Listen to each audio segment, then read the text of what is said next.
ஒரே ஒரு சப்ஸ்கிரைப் மட்டும் பண்ணிட்டு பாருங்க. லட்சுமி வந்து பேசிட்டு இருக்காங்க. இந்த மாதிரி ஒரே சவுண்டு மாப்பிள்ள என்னான்னு போய் பார்த்தா சுரேஷ் கத்திட்டு இருக்கான். போய் கதவை தட்டினேன், என்னடா 2 பேரும் சண்டை போட்டுட்டு இருக்காங்களே அப்படின்னு சொல்லிட்டு போய் பார்த்தா வெளியே வந்து பின்னாடி சண்டை போடுறாங்க. சுரேஷ் ஒரு வார்த்தை பேசினா அது 2 வார்த்தை அவர் டபுளாக பேசுகிறேன். என்ன பண்ணுறதோ ஒன்றுமே தெரியல மாப்பிள்ள. கோவம் வந்து சுரேஷ் அவளை அடிச்சிட்டா. நான் நினச்சி கூட பார்க்கல, ஒரு நிமிஷத்தில் சுரேஷ் அடிச்சிட்டா.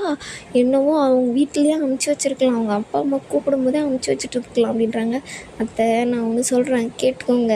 மாமா கிட்டேயும் அதை தான் சொல்கிறேன், உங்ககிட்டயும் அதை தான் சொல்கிறேன்.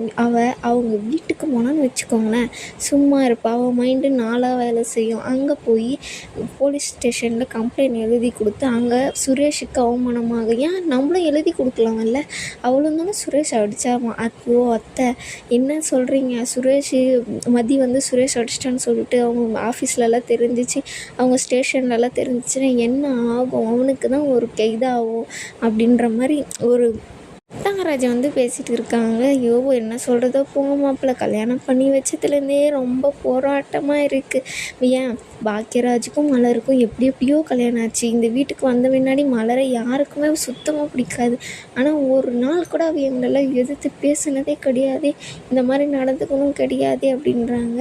அவங்க இது அந்த மாதிரி இப்போ இவளை நம்ம அட்ஜஸ்ட் பண்ணி இருந்து தான் ஆகணும். கொஞ்ச நாளைக்கு இனிமேல் இந்த மாதிரி நடக்காது, அது நான் உறுதியாக சொல்கிறேன்.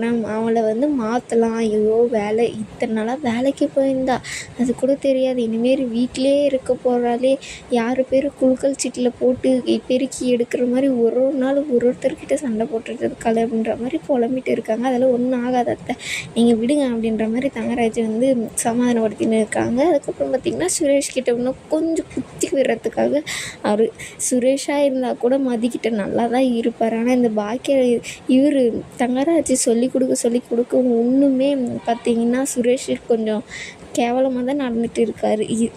உனக்கு கொஞ்சம் கூட வெக்கமாகவே இல்லையா சுரேஷ்?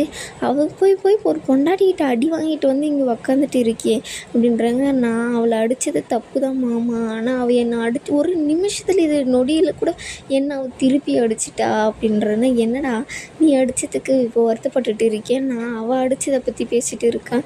ஐயோ எனக்கு ஒரே இதாக இருக்குது மாமா, என்னால் முடியல, நான் டைவர்ஸ் வாங்கலான்னு இருக்கேன் அப்படின்றாங்க.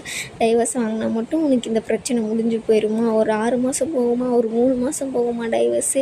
இந்த மாதிரி பொண்டாட்டி இவளை அடிச்சிட்டானா அதனால தான் டைவர்ஸ் வாங்க போகிறானா? ஐயோ அதுக்காக மட்டும் இல்லைம்மா, நான் எது சொன்னாலும் அவளுக்கு புரிய மாட்டேங்குது. நானும் பேசுகிறேன், அவளுக்கு புரிய மாட்டேங்குது. அதுக்கு நாளாக தான் என்கிட்ட பேசிட்டு இருக்கா அவள். நான் என்ன தான் பண்ணுறது நீங்களே சொல்லுங்கள். ஒரு புரிஞ்சிக்கணுமா, இப்படி நடந்துக்கணுமா, அப்படி நடந்துக்கணுமா? நான் அவள் கதையாக பேசுகிறா மாமா, என்னால் முடியல அப்படின்றாங்க. அது உன்னால் மட்டும்தாண்டா அவளை ஒரு இதாக மாற்ற முடியும். அவள் உனக்கு கீழே, நீ மாற்றி ஆகணும். நீ ஆம்பளைங்கெல்லாம் எப்படி இருக்கணும் தெரியுமா அப்படின்ற மாதிரி ஒரு கதை வந்து சொல்லிட்டு இருக்காரு சுரேஷ் கிட்ட. சொல்கிறது புரியுதா? நீ அவளை மாற்றணும் அப்படின்ற மாதிரி அவங்க வந்து பேசிகிட்டு இருக்காங்க. அதுக்கப்புறம் பார்த்திங்கன்னா அந்த பக்கம் ரேவதி, மலர், மதி எல்லாமே கால் வந்து வாய்ஸில் இது வாட்ஸ்அப்பில் பேசிகிட்டு இருக்காங்க. இந்த மாதிரி நான் என் தம்பியை மதி அடிச்சிட்டான்ட்டு தான் வந்தேன், ஆனால் மதி ஏன் அடித்தான்னு இப்போ தான் எனக்கு தெரிஞ்சிச்சு. அவன் அடித்ததுனால தான் இவ அடித்தா. நீ பண்ணதெல்லாம் கரெக்டு, எங்களை மாதிரி நீ அப்படி இருக்காத, நான் கொஞ்சம் நிறையவே இடம் கொடுத்துட்டேன் அப்படின்ற மாதிரி சொல்கிறாங்க.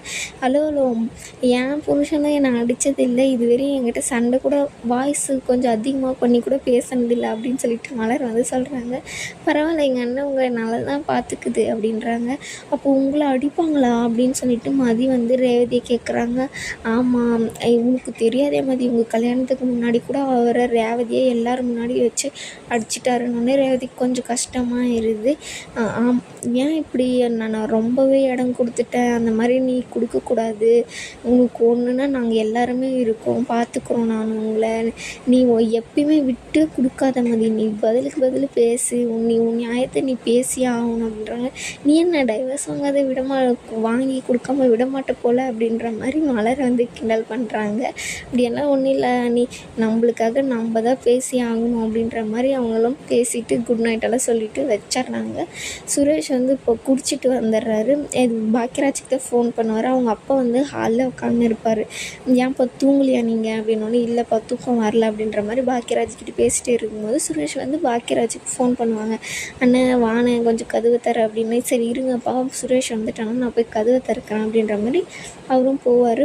என்னடா சுரேஷ் குடிச்சிருக்கியா? ஐயோ அண்ணன் ஏன் குடிச்சிட்டு தப்பு தான், எப்பட்றா வண்டி ஓட்டிகிட்டு வந்த, அதெல்லாம் ரொம்ப தப்பு இல்லை, ஒரு போலீஸ்காரனே இப்படியெல்லாம் பண்ணலாமா? நீ ஒரு போலீஸ்காரங்கிட்ட பேசுகிற மாதிரியே பேசுகிற, போனேன் நீ வந்து இப்போ உள்ளே போகலாமா வேணாமா அப்படின்ற மாதிரி, வா போவோம் அப்படின்னு சொல்லிட்டு கூட்டிகிட்டு போகிறாங்க.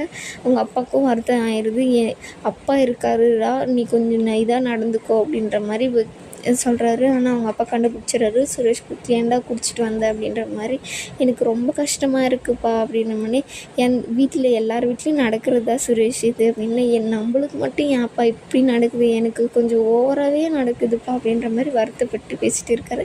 அவங்க அப்பாவும் ஆள ஆரம்பிச்சிடுறாரு. இதே பிரச்சனையாக போயிட்டு இருக்கே அப்படின்னு சொல்லிட்டு, அப்புறம் நீங்கள் போங்கப்பா நான் பார்த்துக்கிறேன் அப்படின்னு சொல்லிட்டு அவங்க அப்பாவை அனுப்பிட்டு சுரேஷை வந்து உட்கார வைக்கிறாங்க. அவளால் நிற்க கூட முடியல. இதோட இந்த எபிசோடு முடியுது.